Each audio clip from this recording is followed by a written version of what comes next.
Hello and welcome to Divinely Empowered with Antonia. Today we have Stuart Morris, who's the director of the Birmingham Holistic Health Centre and a healer himself. Hello, Stuart. How you doing? You okay? Good. Tell me how good. it all began. Tell me all about your story. Let's get into this. When I was a kid of about 7 years old, I was ill. I was like only a skinny little kid. I kept having illness after illness, and I used to sleep in our mum's room with our mum and dad. And there was a picture on the wall. They used to have a glass picture of three cats, and it was plugged in just to give off a soft glow. Anyway, long story short, this one particular time, I was really, really ill, and the picture with these three cats changed. And I saw a picture of a man basically appear. The cats faded and the picture of this man came on. Anyway, that was like over 50 odd years ago. So I'm 61 now. So it was 54 years ago. And I remember that picture like it was yesterday. Anyway, on the back of that, started to recover and just went about my business as like all kids did. And I was a market lad and then a builder, and then a sequence of events started to unfold when I was about 17. My mum had a stroke and she lay kind of in my arms and thought she was going to pass on that night.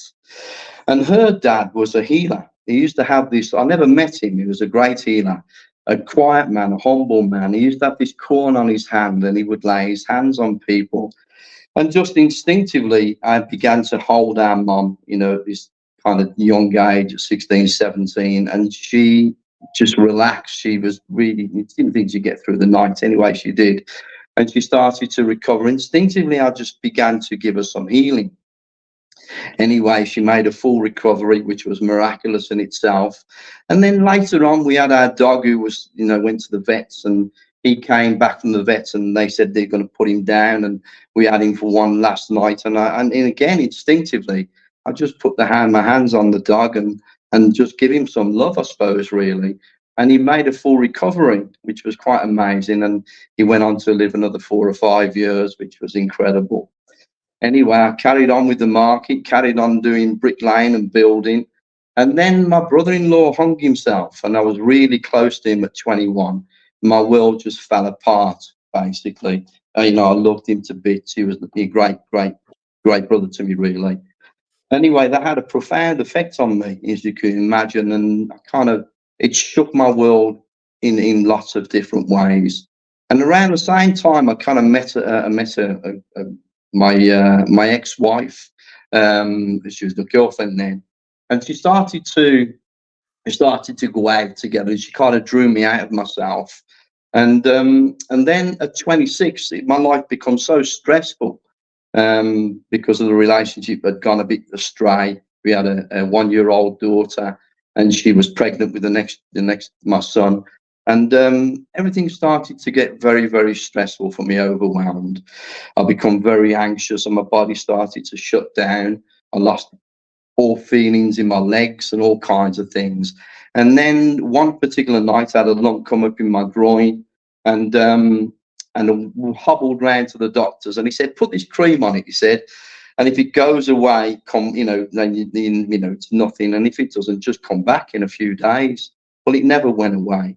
And the next, on that particular night, I become very ill. And luckily for us, we had a local hospital. So again, I hobbled round, to the hospital, and they kind of kept me in this ward, and I started to deteriorate that night.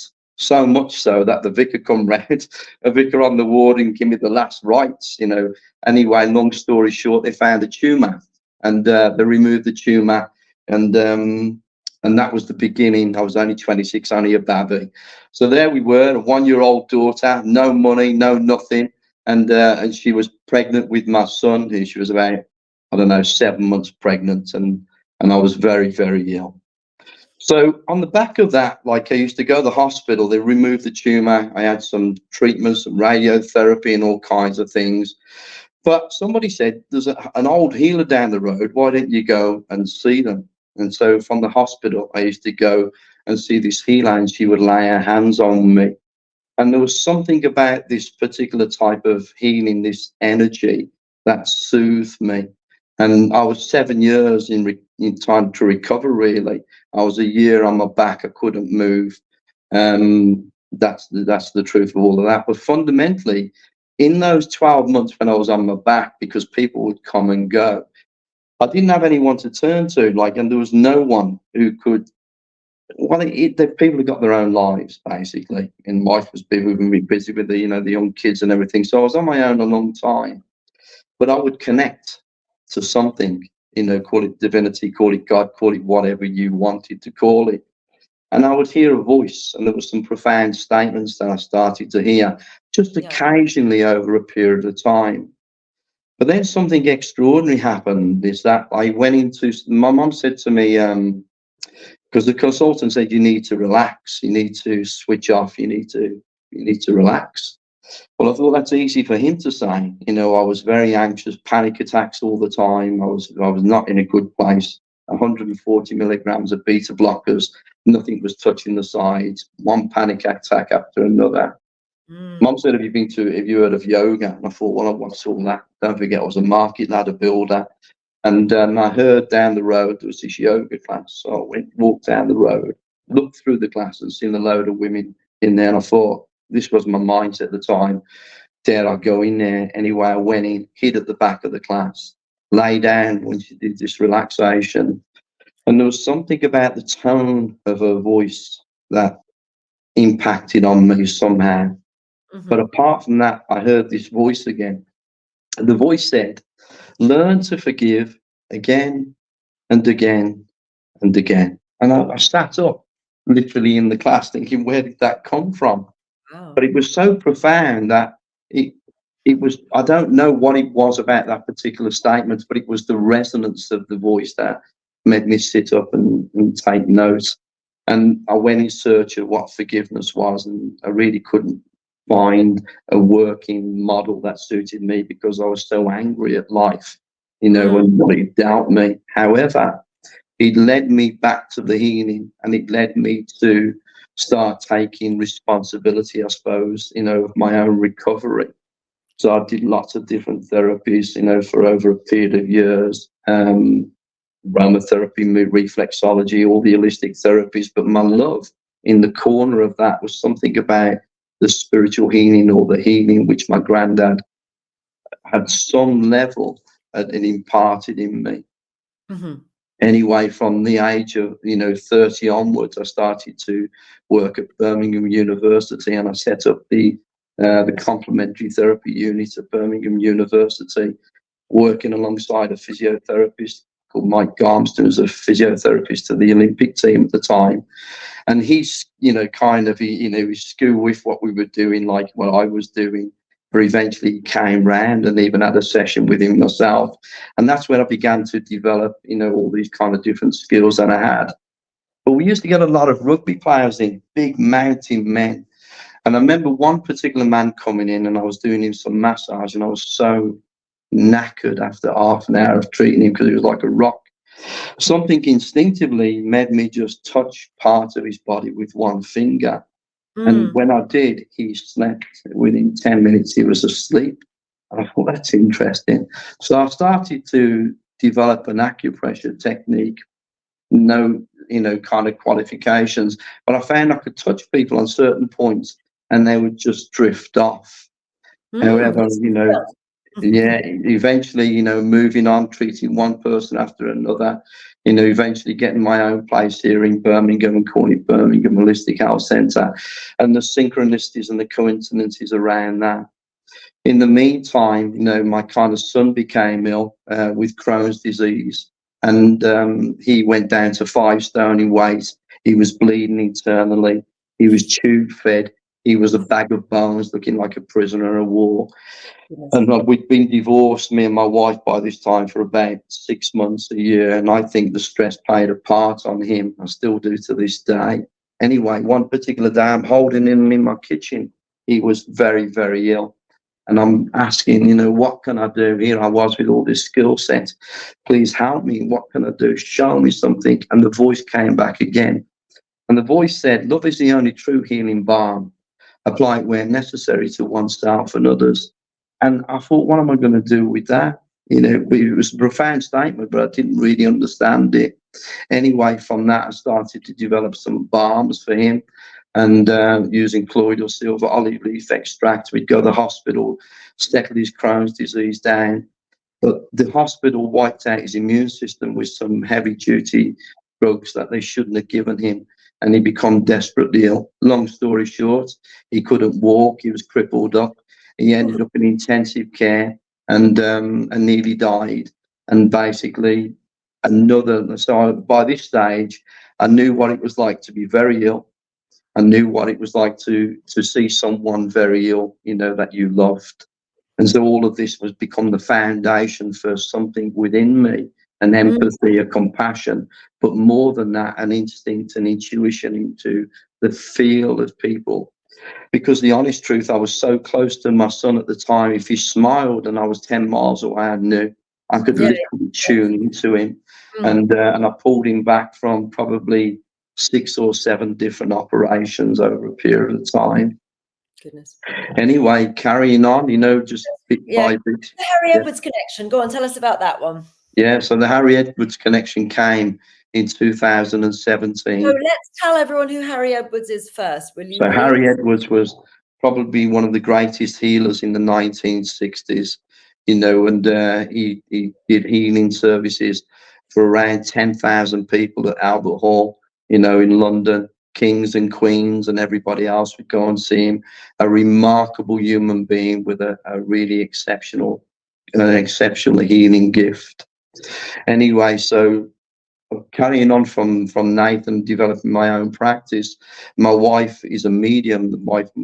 Now I'm married a medium, which was irony in itself because I would always give mediums a wide berth.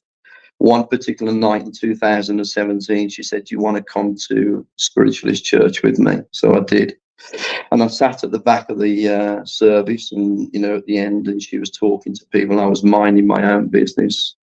And a lady came over to me and she said, "Have you heard of Harry Edwards?" I said, "I have. I don't know anything about him." She said, "Well, I worked with him, me and Don, like her husband, managed the church for 50 years. And she said, we travelled with Harry." And she said, "He gave me 2 books." And she said, "He signed them both." And she said, "I kept those books for 20 years and I want to give you one of the books." And I said, "Why would you want to give me one of the books? You've just met me and that you've kept for 20 years. She said, "You have the same energy as him." Ooh. And this played with my head a little bit. And I researched Harry, saw there was a sanctuary down in Surrey, and I went down there to an open day. I'm wandering around the place thinking, do I do this 2-year course with Harry Edwards? And because I'd done all the courses, I didn't want to do any more. Anyway, I'm looking around and then on the way out, because I wasn't going to do it, I wanted a thunderbolt, an angel, something to come to me to say, "This is right for you." I didn't get any of that. And then he went on the way out. I spoke to the receptionist. I said, "I've got an opportunity to train do the Harry Edwards course." She said, "Walk around the back," she said, "where Harry used to walk, called Cherry Tree Walk, and just sit there and think." So I did. I sat down this Cherry Tree Walk where Harry used to walk every morning in Surrey outside his sanctuary, closed my eyes, and I heard the voice again.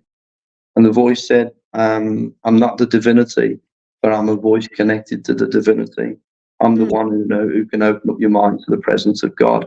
And I recognized it as the voice that I'd heard all those years, you know, last 30 years. But the thing with this time, it didn't stop. It became a dialogue, you know, that's never stopped. And so that dialogue became a book. I did the 2-year course, and that dialogue became a book with conversations with Harry. And, you know, I guess at some point I was thinking, is this in my own imagination? Am I making this up?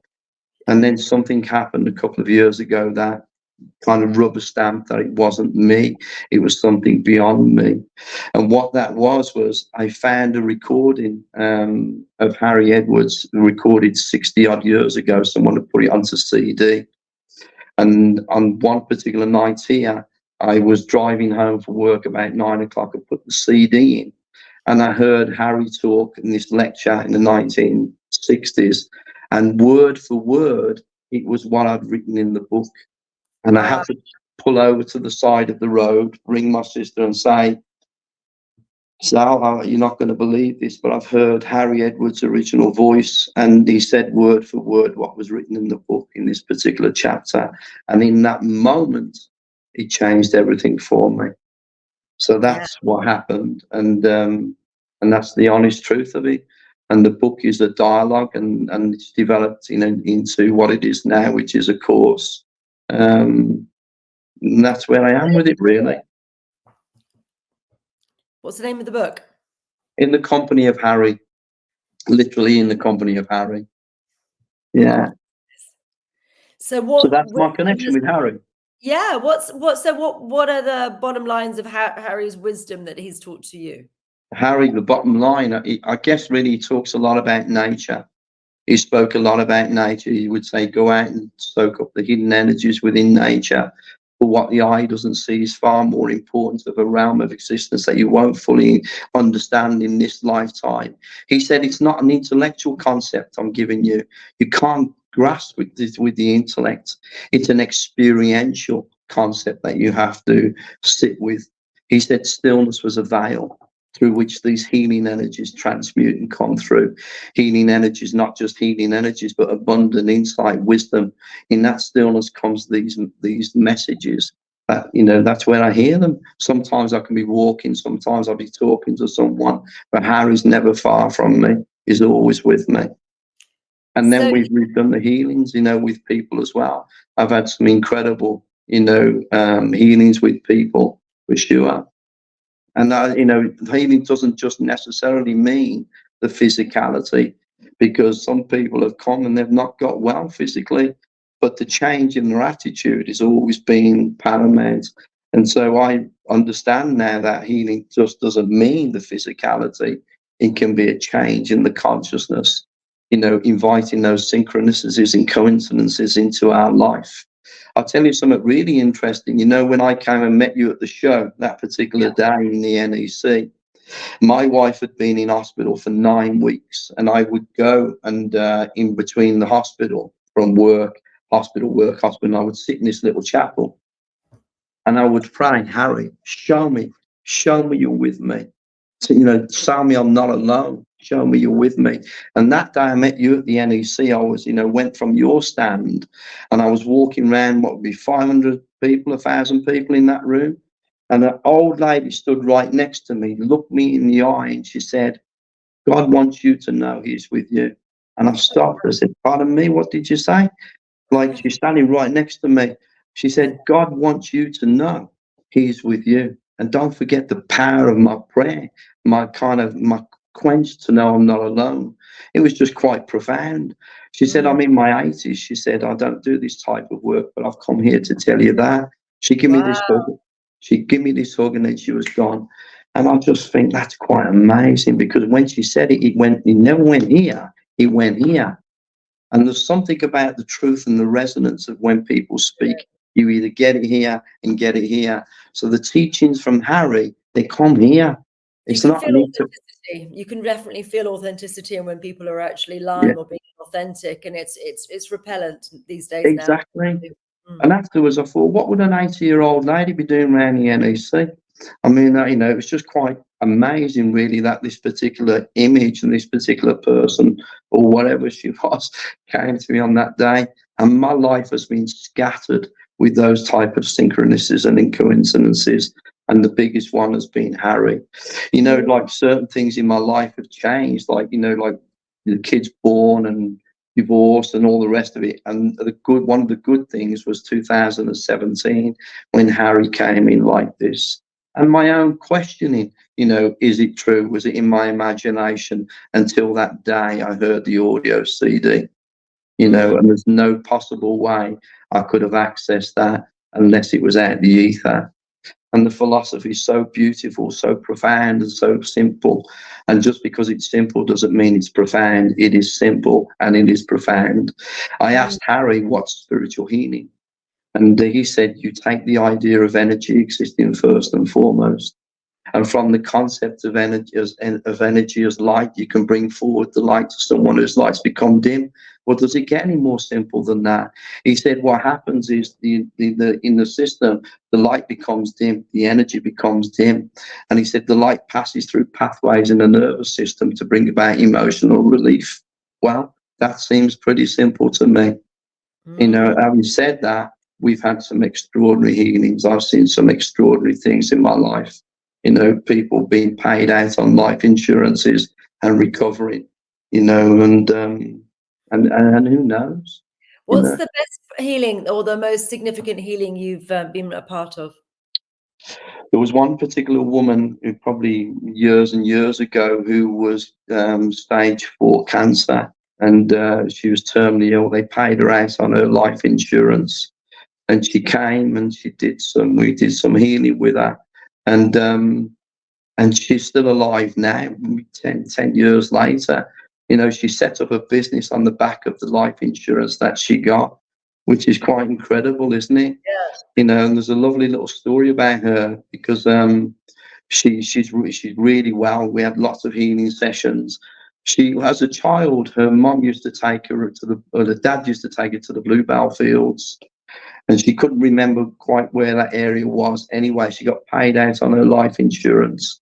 And one day she's sitting there with her husband. She said, let's just go out for a drive. She went out for a drive to this place in the countryside, and she's walking through the shop. She saw this old cottage in the estate agents, and in this particular area. And she saw it, and she said, let's go and have a quick look at that.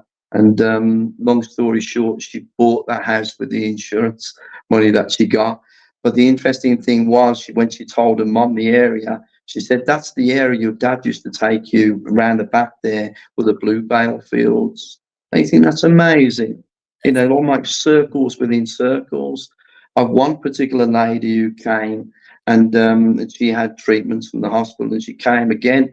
When she came, the hospital said to her, they give her a box and said, in there, she had a 4-year-old daughter at the time. In that box, put your what you want to tell your daughter when she's 5, when she's 10, when she's 16, because they paid her out on her life insurance. And she said, you have a wish box for your daughter. But when she came, I had the feeling, not with everybody, because not everybody's the same. And I said to her, what are you going to do for your daughter's 21st birthday party? So I was the opposite to what she'd been told. Long story short, in 2 years, she was cancer-free and climbed Kilimanjaro mountain for charity. Don't you think that's amazing? Because we don't really know. You can have all the professionals in the world, but no one really knows. And you can't really define healing because it's very personal. Even like the very fact of an illness could be the healing itself. I know for a fact, that if it wasn't for the illness, my life was so bad I would have died anyway. Sometimes it's to teach us things, and I think we're at school, and I call it a poker pinch, a slap, and then hit by a car. And the hit by a car is a very nasty illness, or hit by a car, but it's lessons coming through. And if you pass them, then they don't need to get so aggressive, but it's to give people a good old shake up and to tell them where they're blocked emotionally, where they're failing in life, what needs to be changed. And sometimes it takes a really aggressive illness to suddenly go, holy moly, what's this? And to change perspective. So it can be very changing perspective. But I mean, not everyone obviously makes it through, but it does change the way people think significantly. Well, that's a wasted opportunity if it doesn't, isn't it, really? Some things come along and they shape our life, good things, bad things, and so forth. But I've had friends who've had cancer and recovered and thought it was the best thing that's ever happened to them, because it completely changed who they were as a person, and they're very grateful to actually have had such a horrific illness. The best people I've ever met, to be honest with you, they've all been through adversity. They've got some depth to them, and that's the truth of it, because I don't think you get that without the pain. And, there's an equivalency to everything we go through, isn't there? You may not see it at the time, and it's always on reflection, but it's there. And that's why I never really get sad with people, because I always think, let's find the nugget in this. Let's find the good in this. Interestingly, I was listening to a podcast the other day. This guy, I forgot his name, he wrote a book on happiness, and he was saying that a lot, when you're in the thick of the adversity, you're just, wishing that you weren't in it. And it's obviously very disruptive and upsetting and traumatic and everything. But then he's asked people afterwards and said, okay, that awful thing that happened to you, if you could erase it, but also erase all the teachings, all the friends, all the wisdom and everything else you got from it, would you? And 99% of people that he's tested, and he's asked thousands of people this, say no. Yeah, Because I agree. and this was, even he was talking in context of his son dying and how traumatic Right. that was when his son had passed. But Mm. actually, his son passing meant that he's been able to help people with happiness and push things further forward. And that's how he's asked this question. So, as difficult as it may be for anyone listening to this at the moment, actually, this is what forms you. This is how how you become the best version of yourself for 99% of people. I So agree. It shapes who you are. When my brother-in-law kind of hung himself, I know now on reflection that I've been trying to step in, people's lives before they get to that stage ever since. It's been one of my motivations, kind of, because I wish I could go back and save him. I can't. So I'm always trying to save, the next person. I want to get there before they get to that stage. And even my son taught me something when he ended up in intensive care. He taught me no matter how much I want it for someone, until they want it for themselves, there's nothing I can do. good point. You know, Okay, where do you see healing going in the future? spiritual healing. I want Mm, to change the perception of people around spiritual healing. To be right. honest with you, I think spirituality. When we think of spirituality, generally, we think of compassion, forgiveness. People who are spiritually rich. And when we think of healing, I think it's around love. So I think spiritual healing, its foundation is really around human love. That's the irony of it. Spiritual healing is about human love, and that's what I believe on some parts. Harry said the only qualification you really need is compassion. You start there, and I'd love to see like people's perception change of spiritual healing, because they run from the very word spirituality or spiritual. Most people are familiar with Reiki, but spiritual healing they don't really understand, and it's a very gentle process. The byproduct of that is always going to be relaxation. And I'd like to see kind of go into the NHS and support the staff and support the NHS, and just generally be more widely available for people. I think it's misunderstood. And it's like saying, what does that meal taste like? Well, I can tell you what it tastes like, but experience it. And I'd like most people to experience a version or wherever they go, of spiritual healing. I think it's a beautiful, soft energy. Lovely. And have you got any any trainings or anything that you'd like to tell people about? And then we'll do some words of wisdom from you as well before we Yeah, close. so the training is the book. Actually, in hindsight, I realise now was a training manual. So we Mm, use the book as the template for the course itself. So we have a spiritual healing diploma at Birmingham Holistic, and people can have a look at that. Look at the website if they want to. It's over 3 months, 3 weekends over 3 months, and the reason for that is because just for the continuity. It may even develop further. We meet up once a month, and keep on these shares and just keep on developing. So it's 3 weekends over 3 months. Harry would get me on the top of a mountain, like a hill by where we are, and I would sit there for a month just contemplating on one particular thing. So it's a beautiful philosophy, a very gentle, simplistic but profound philosophy that we can adhere to our life. wonderful. And final words of wisdom. I think the one quote that Harry told me when my son was ill, which was, "Love is the only true healing balm. Apply it where necessary to oneself and others." Beautiful. Thank you very much, Stuart. And see you Thank you later. very much for contacting me, and who knows, that day at the NEC, maybe not just the old lady, but meeting you and leading to this, will help people kind of, come to us on some level. So thanks very much for the opportunity. I'm very grateful. Thank you. God bless. God bless.